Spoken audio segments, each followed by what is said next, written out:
আসসালামু আলাইকুম প্রিয় দর্শক বন্ধুরা। জীবনকে আসলে থেমে রাখা ঠিক না, থেমে রাখাও যাবে না। জীবন থেমে যাওয়া মানে একটা জাতি থেমে যাওয়া, একটা ভবিষ্যৎ থেমে যাওয়া। দেখেন আমার মেয়েটা কালার করে, কালারের রংটা শেষ হয়ে গেছে, কিন্তু তার কাজ কিন্তু থেমে থাকেনি।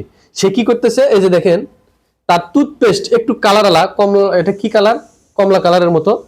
এই টুথপেস্ট দিয়ে তার কালারটা চালিয়ে যাচ্ছে, প্র্যাকটিসটা চালিয়ে যাচ্ছে। হ্যাঁ বাবা, সুন্দর হচ্ছে, তুমি কালার করতে থাকো, সমস্যা নাই।